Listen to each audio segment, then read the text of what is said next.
இலக்கிய நேயர்களுக்கு வணக்கம். நம்ம இலக்கிய சீரியல்ல இன்னைக்கு என்ன சுவாரஸ்யமா பார்க்க போறோம்னா, இந்த எஸ்எஸ்கேவோட சூழ்ச்சினால திரும்ப ஹார்ட் அட்டாக்ன்னு இந்த எஸ்எஸ்கே ஜெயில்லேருந்து தப்பிச்சு ஹாஸ்பிட்டலுக்கு வந்துட்டாங்க.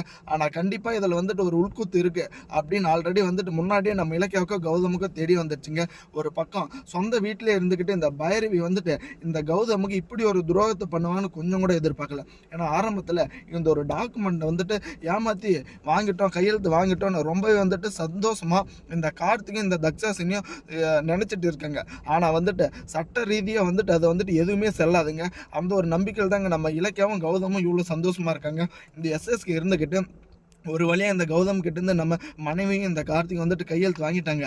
இதுக்கு மேல இந்த கார்த்திக் வந்துட்டு நடுத்தெருவில் நிற்கிறது நிச்சயம் அப்படின்னு நினைச்சிட்டு தாங்க ஹார்ட் அட்டாக்கு. அதை வந்துட்டு அதன் மூலியமா நம்ம அதில் இருக்கிற மொத்த சொத்து பத்தும் நம்ம பேருக்கு எழுதிக்கலான்னு நினைச்சிட்டு வந்திருக்காங்க. ஆனா ஒரு பக்கம் பதட்டத்தில் நம்ம கௌதமுக்கு வந்துட்டு என்ன பண்றது ஏது பண்றதுன்னு தெரியல. ஆனா பல நாள் திருடம் ஒரு நாள் வெளிவர போறாங்க. ஒரு பக்கம் நம்ம இலக்கியம் வந்துட்டு ரொம்பவே சந்தோஷமா தான் இருக்காங்க. எஸ்எஸ்கே திரும்ப வந்துட்டான்ல, இப்பதான் வந்துட்டு நம்ம கார்த்திக்கு நிரூபிக்கணும் இந்த எஸ்எஸ்கேவோட சுயரூபமும் இந்த தக்ஷாசினியோட சுயரூபமா.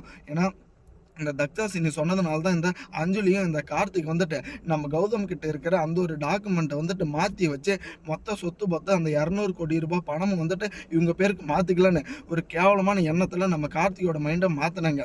அது எல்லாத்தையும் வந்துட்டு வெளிச்சத்துக்கு கொண்டு வரணும் அப்படின்னா கண்டிப்பாக வந்துட்டு இவங்களோட சுயரூபத்தை நம்ம கார்த்திக்கு தெரியப்படுத்தணுங்க. ஃபஸ்ட்டு வந்துட்டு இந்த அஞ்சலியோட கேவலமான எண்ணத்தை வந்துட்டு நீங்கணும். இந்த ஒரு வீட்டில் வந்துட்டு அங்கீகாரத்துக்காக ரொம்பவே போராடிட்டு இருக்காங்க.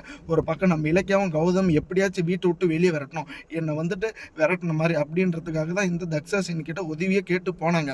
ஆனால் பணத்தை பார்த்ததும் இப்படி மாறுவாங்கன்னு கொஞ்சம் கூட எதிர்பார்க்கலைங்க.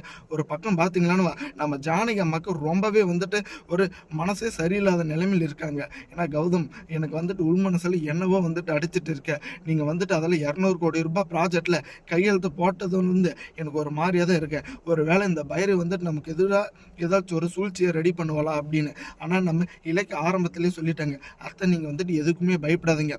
இந்த பைரவியாக இருக்கட்டும் இல்லை இந்த அஞ்சலியாக இருக்கட்டும், இவங்க ரெண்டு பேருமே என்னதான் நம்ம கார்த்திக் வந்துட்டு மைக்கு அந்த பக்கம் வச்சுட்டு இருந்தாலும் கார்த்திக் உண்மை தெரிய வந்துச்சுன்னா கண்டிப்பா அவங்க மூஞ்சில வந்துட்டு காரி துப்பிட்டு வர போறான்னு ரொம்பவே ஆணித்தனமா சொல்லிட்டே இருக்கேங்க.